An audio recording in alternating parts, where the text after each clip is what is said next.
I want to do is show you a really good recipe for nachos. So again, you don't have to feel like you're left out from anyone eating nachos. So really the only thing bad with nachos is the nachos themselves.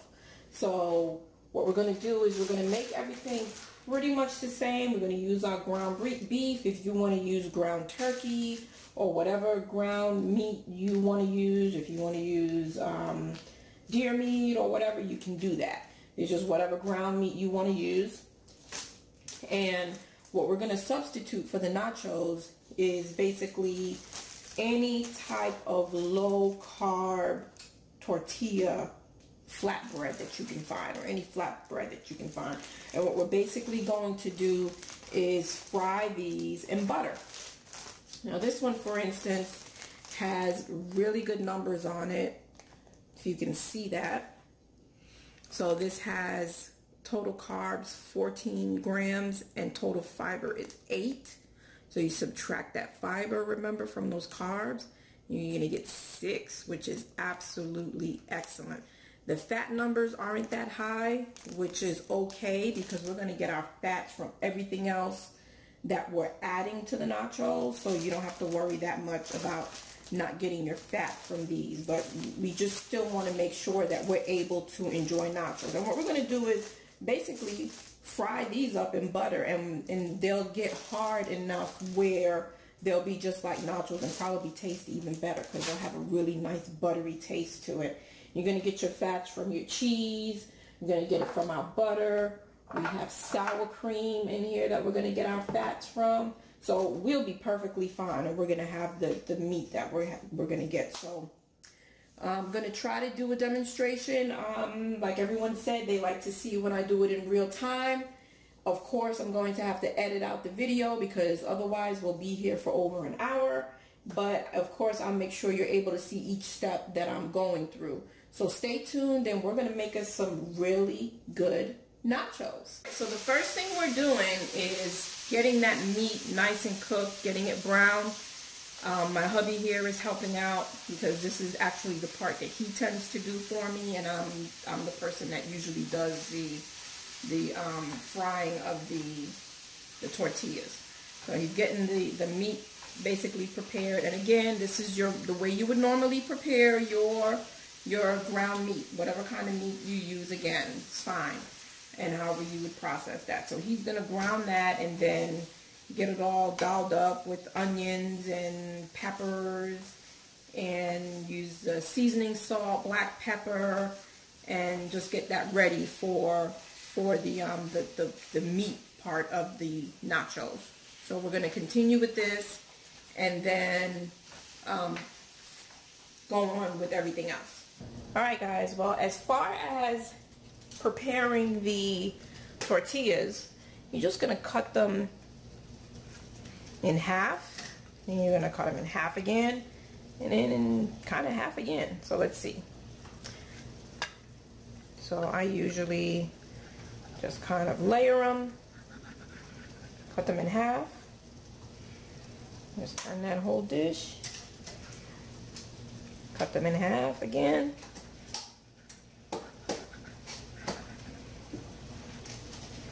And then I just kind of cut them again in half that way. That one in half. That one in half. So you see they're starting to shape up just like your nachos would look like. And in half. So, and you have all the pieces. See that?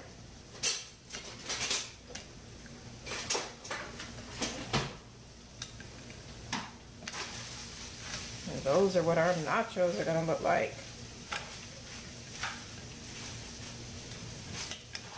There we go. And these are what we're going to fry up in butter.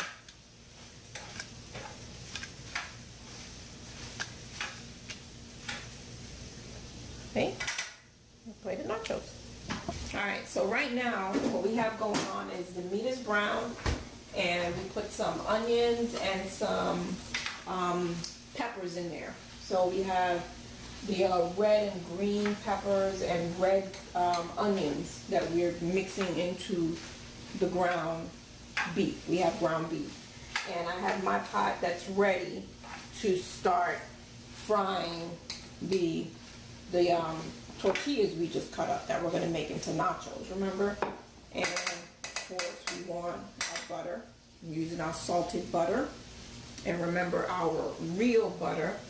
And I don't usually use any amount in particular. I just like to make sure that I have a good amount in the pot. So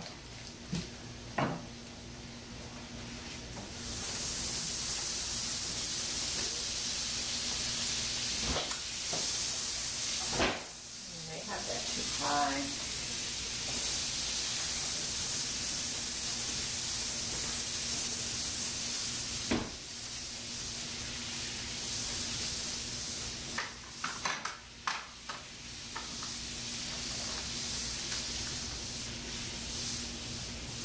Okay, so then I just make sure I have a good butter base at the bottom going.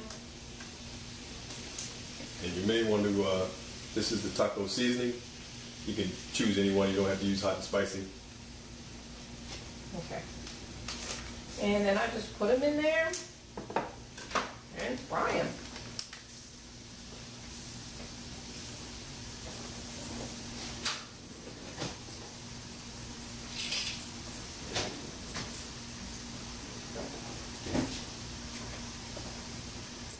And I kind of try to make sure that it's not like, you know, it has a little room just about, like it's almost levitating inside the butter.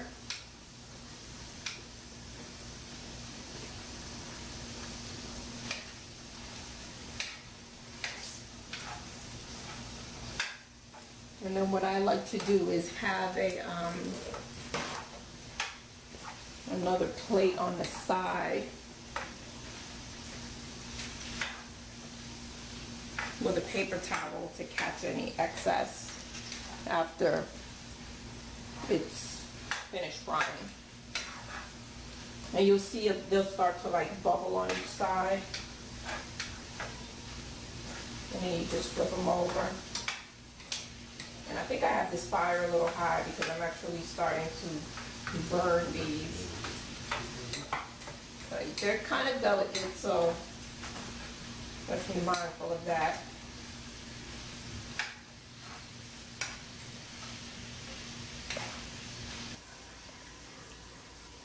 Okay, so when we're done with the ground beef and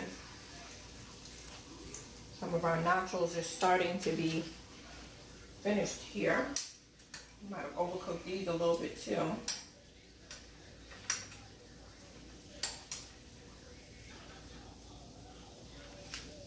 That's what they start to look like. And you'll just keep dropping them in. And then that's what our ground beef ends up looking like. So that's our onions and peppers, ground beef, taco seasoning.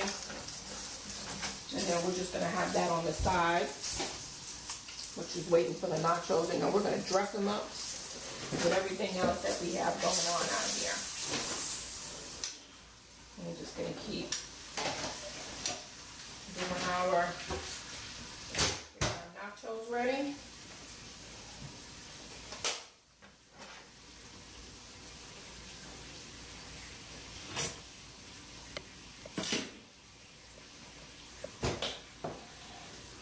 Okay, so these are the last of the tortillas that I'm frying up. And you can see the butter gets a little brown in the pan. That's fine, don't worry about that. It actually adds a little flavor to the tortillas. And, you know, you can do these as light or as dark as you want. Sometimes they kind of get away from me and they get a little darker than I like them, but they still taste good. So that's fine for me. And then that.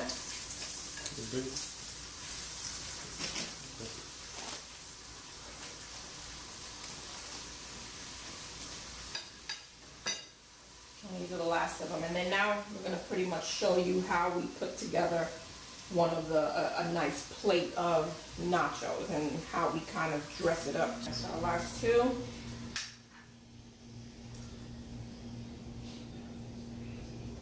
All right. Turn that off. Gonna grab a plate and we'll just show you how we put a good little nacho plate together. So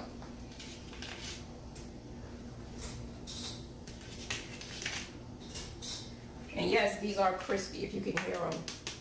Okay, in the plate, they're crispy. Now, will they be as crispy as the ones that you normally would get? Maybe not, but this is still a good substitute for what you would usually like.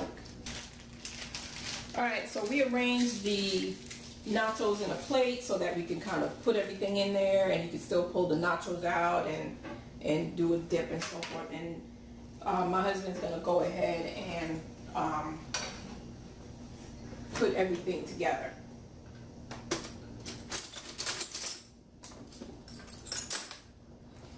So what he's doing now is he's basically putting the meat on there, kind of putting it in the center. He has a whole little rhythm and rhyme to how he does his, but of course you could put yours together any way you want. It's your nachos, but like I said, the hard part was knowing what the substitute for the actual nachos were. So everything else after that is the same. It would be the same as how you would put your regular tacos and nachos or whatever you want to call it together. So this is how we basically do it. We're just going to show you from beginning to end, so to say. Again, you can use any kind of ground beef that you're used to using, or ground meat that you're used to using. So if it's deer meat, if it's beef, if it's pork, if it's turkey, any kind of ground meat that you want to use for your plates is fine. Remember, the meat is not the issue. It's the carb that's the issue. So we've actually taken the carb out of this equation. Now, like I said, these nachos may not be as crunchy as your regular nachos, but they are a good substitute for them. Remember, that's the thing. We want to try to live without being limited. We want to try to find substitutes for the things that we want. So now he's adding on some good fat on there. He's adding on some sharp cheddar cheese. And your meat's already hot, so the cheese will start to get soft and melt a little bit. And he's adding that in there, so you'll get that melty cheese in the meat type of combination. It's gonna add some salsa. And pour that on there. And you know, that's up to you how much you want, if you want more, if you want less. Of course, that's your decision. Like I said, the main part of this dish was to show you how to take the carb content out of it. Next is a little lettuce. So you're gonna add your shredded lettuce, however much you want.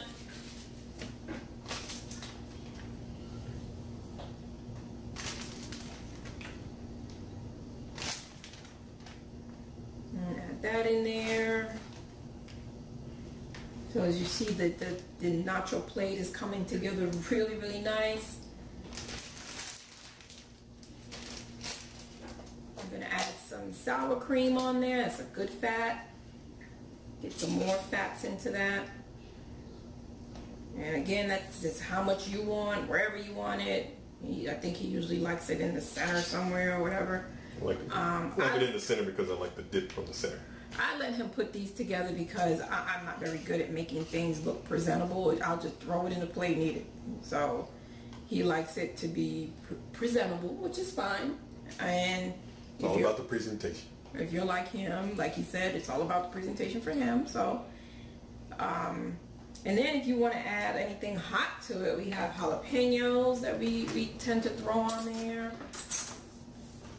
If you want to add anything else, you can add anything else you want. But that's how we kind of top off our nachos. And that's pretty much it. So you're going to remember, you know, cook your meat the way you would normally cook your meat. Find yourself a good low-carb tortilla. If you want to try like the plain ones that don't already have a flavor or a taste, we usually try to use the plain nacho for this, the plain tortilla to make the plain nachos for this one, because it doesn't have a flavor, because you're already adding other flavors to it. And then fry those babies in butter. Cut them up into triangles, fry them in butter, and that's what you're going to use as your nachos for your nacho plate. And that's pretty much it. I mean, that's what it comes out looking like. So that's our nacho plate with our, you know, fried tortillas. Hopefully you enjoy this dish as much as we enjoy it. Thank you so much for watching. And if you like this, please like, subscribe. Let me know what you think. Let me know if you like this recipe and if it worked out for you. All right, see you again soon. Thanks for watching.